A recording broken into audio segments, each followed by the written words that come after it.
Hello and welcome to the in-depth series of Drishti IAS.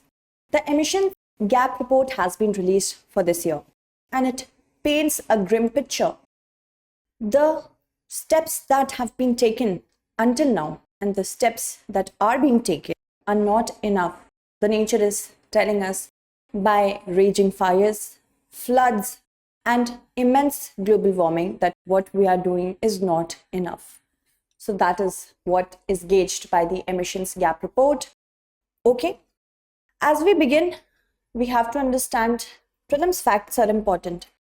Also, what is important? The analytical point of view.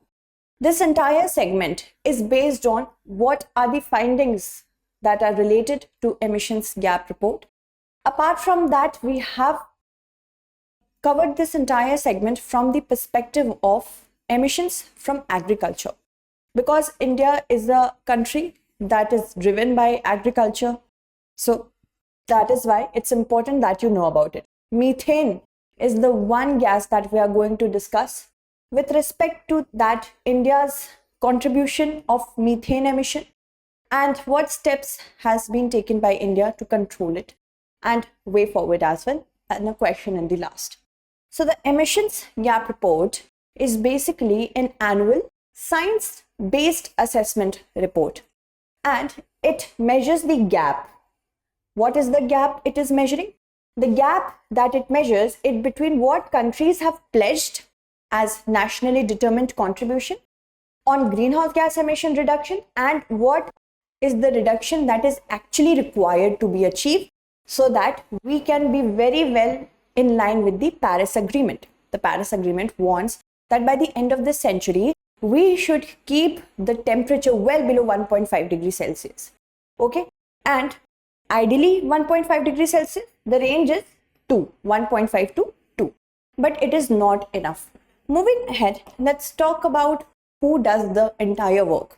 It is released by UNEP Copenhagen Climate Center, and it is a flagship of UNEP only, United Nations Environment Programme. Since the year 2011, it is being released. Moving ahead, let's talk about United Nations Environment Programme. Its inception was in 1972 as a global authority that sets the environmental agenda.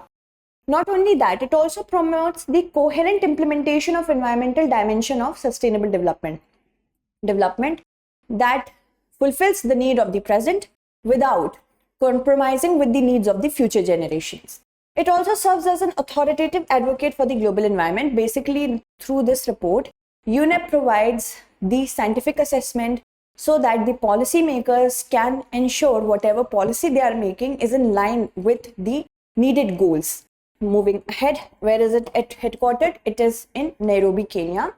It works with the 193 member states of the UN, and the United Nations Environment Assembly is the highest decision-making body with respect to environment. Remember that as well. The executive director and senior management team, it leads the implementation of UNEP's medium-term strategy.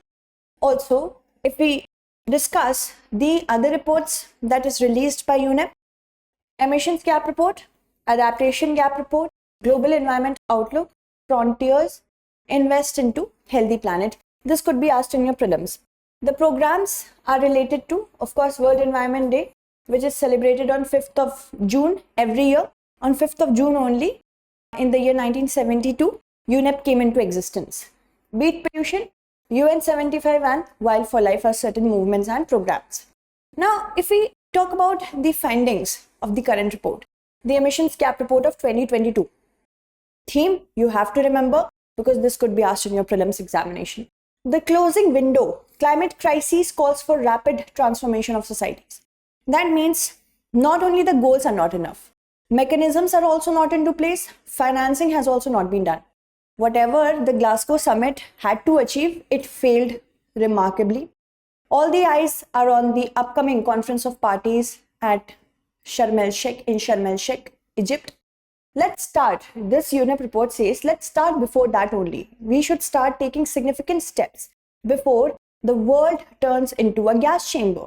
Moving ahead, let's talk about the findings with respect to emitters. The 7 biggest emitters, mind you, are China, European Union 27, India, Indonesia, Brazil, Russian Federation, United States of America, plus the international transport, what happens? It is responsible for 55% of the global greenhouse gas emission in 2020. Collectively, in collection, G20 members are responsible for 75% of the global greenhouse gas emissions. This could also be because of these are highly aspiring to become, apart from the already economic superpowers, others are highly aspiring, they are becoming they are wanting to become an economic superpower. So because of that, second is the population. And because of that, what is happening? Coal, mining, agriculture, transport, and other things are also booming. So that is why it is responsible for 75% of the greenhouse gas emission. The global average per capita greenhouse gas emission was 6.3 tons of CO2 equivalent in 2020. Per capita emission is, however, lower in India, far below the world average at 2.4 tons CO2. Okay, moving ahead, let's talk about the other important points. World is falling short of the goals set forth in the Paris Climate Agreement, which was set in 2015. India has done very well in two of its three goals. First is reducing the carbon emission, the greenhouse gas emission, as we compare it to the 2005 level to 2030, which was having 33% to 35% of reduction that has to be done by India. That is well on track. Even renewable energy was also on track, is also on track right now. But the sequestration of carbon is not on track. There is no credible pathway to 1.5 degrees Celsius in place. That means we are falling behind our goal. Apart from that, national pledges, those were nationally determined contributions since COP26 in Glasgow, make a negligible difference to predict 2030 emissions. That means there is a failure. Now, with the current policies that are in line, the global temperature is expected to rise by 2.8 degrees Celsius by the end of the century. Just remember this. We are not going to be alive by the end of the century. I am not. I don't know about you. So the thing is that our future generations will have to pay the price for whatever we are doing right now. Okay? So please, there is also an initiative that has been undertaken by the government of India, that is lifestyle for environment. At the individual basis also, you can take certain steps that will reduce your carbon footprint. That means using less water. Try not to use plastic. Where there is no substitute, you don't have any choice, there you can. But where you do have a choice, please switch to non-plastic biodegradable items. If you are going to some sort of, you can say, place where you have to drink something, try to take a straw that is biodegradable or steel one that is available on many important e-commerce companies' website. So these are the few things that you can do at the individual level that will help a lot. So Mission Life, we have also completed in one of our segments. I'll attach the link of it in the description box. Emissions should be cut down by 45% globally to maintain the goal temperature. All right. Moving ahead, let's talk about how much emission does agriculture contribute. Now, people do not understand that their diet pattern as well as their lifestyle, diet pattern specifically, has a lot to do with carbon emission.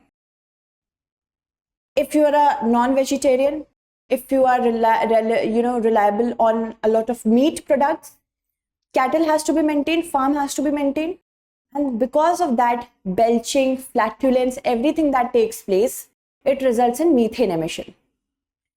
For vegetarians, if you are too fond of rice because the customs dictate you to eat rice a lot, it leads to methane emission as well. So dietary patterns can also contribute a lot. How? Let's see. Emission from livestock. If we talk about from livestock, first is of course carbon dioxide, which is from urea. Nitrous oxide comes from cow dung and urine. Cow dung and urine. Methane is a byproduct of belching. What is belching? Belching occurs because of eccentric fermentation, that is a digestive process in which methane is a byproduct. The digestive process of cattle breaks down sugar into simple molecules to be integrated into the bloodstream. But the byproduct of that is methane because of belching. Belching is burping, when the cow burps, the cattle burps. And flatulence. Flatulence is the passing of the gas from after the digestion is complete, during the digestion. So passing of gas plus burping, it results in methane emission. All right. So these are the three things. So the global warming potential of methane is a lot. What is the global warming potential? Global warming potential is basically the heat absorbed by any amount of greenhouse gas in the multiples of heat that will be absorbed by the same amount of carbon dioxide.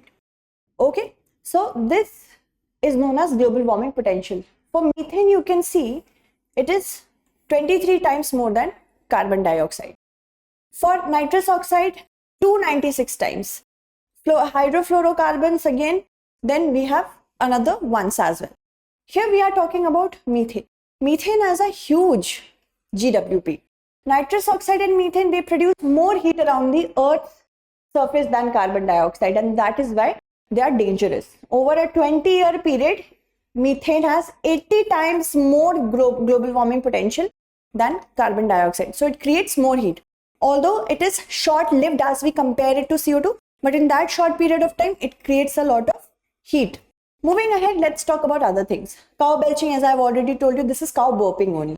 It releases more methane into the environment due to enteric fermentation, as I've already told you. Earlier, it was said that flatulence, that is passing of the gas by cows, they result into more methane emission, but NASA disagrees. It says no, it's the belching thing. And methane, when as a byproduct is increasing, it creates heat. Now we talk about cultivation of paddy. When paddy is cultivated, what happens? The region, the crop fields are flooded with water. That means now oxygen cannot penetrate into the soil. It creates a very good environment for methane emitting bacteria. The longer the rice is there with respect to the flooding process, the more methane is created.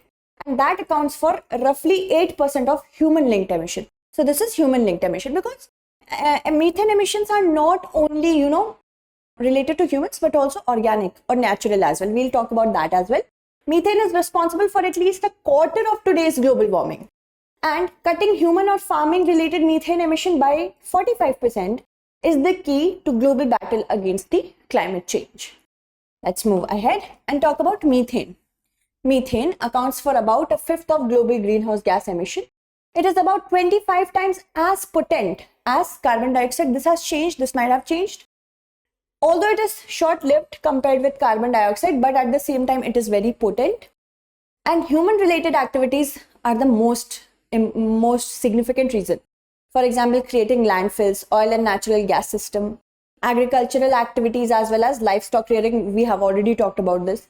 Coal mining, stationary and mobile combustion, wastewater treatment, certain industrial processes as well. Moving ahead, let's talk about organic reasons, such as organic material when they decay in a low or no oxygen environment, such as underwater or in swamps. Amazon wetlands are the most responsible for it. Moving ahead, India and methane. India is currently the world's fourth largest methane emitter. First is China, then we have USA, then we have Russia, and now we have India. It is largely from the agricultural sector because, of course, we have small farmers, small and marginal farmers. Rural society in India is mostly based on agriculture and livestock rearing. So that is why. Now, if we talk about India and methane relationship with that, as per India's third biennial update report to the United Nations Framework Convention on Climate Change, methane emissions accounted for 409 million tons, CO2e, and that is 14.43% of India's total greenhouse gas emission in 2016. The agriculture sector in the year 2016 registered a decrease of 2.25% in greenhouse gas emissions since 2014. But India has not signed up for the global methane pledge, which was touted by Europe so that methane emissions can be cut down. Why India did not do so? First of all, we have to understand that India has a rural society which is comprised of small and marginal farmers. The wordings of the pledge were not in line with the vision that India has. So India was not happy with the pledge. That is why we did not sign it. But it does not mean that India has not taken any steps. We will talk about that as well. India has taken steps according to our own sovereignty and our own needs. India has the world's largest cattle population and the second largest rice producer India is. The agriculture sector emits 5 times as much methane as the energy sector. That is 61% of total methane emission. Energy is just about 16% approximately. Moving ahead, let's talk about certain important regions from where we get methane emissions. This is from the Sentinel-5P satellite, what we have garnered this information. So it's very authentic. It shows all the methane emissions captured by the Sentinel-5P satellite between January and May 2022. Some of largest concentrations are in Andhra Pradesh, Chhattisgarh, Bihar, Jharkhand, Odisha, Tamil Nadu, Gujarat, Uttar Pradesh and West Bengal. Alright, apart from that, if we talk about from the energy sector, larger concentrations of more than 20.84 metric ton, these are concentrated in West Bengal, Chhattisgarh, Odisha and western states of Gujarat, okay, and Andhra Pradesh and Tamil Nadu. And coal mining is one of the sources of methane emission in the energy sector. So wherever there is a mining of coal, Chhattisgarh, Jharkhand, we see a lot of emission from there. Methane leaks from gas. These are the regions from where we can see methane leakages from gas. When that happens, that also gets emitted into the atmosphere. So these can be spotted throughout the country in small concentrations and pipelines. Apart from that, methane emission from livestock. See, the area which is highly dependent on livestock is the Punjab, Haryana, Delhi, Uttar Pradesh, Madhya Pradesh, Jharkhand, Bihar, West Bengal region. So that is why a lot of emissions are coming from here. Then methane emission from solid and waste water, because solid and waste also contains methane emitting bacteria. So you can see that how India is, having this challenge of waste management with respect to methane emission. Then we also have methane emission from agricultural waste, that is crop residue burning, this stubble burning, which cannot be, we can say, consumed by the livestock. So what the farmers do, they burn it.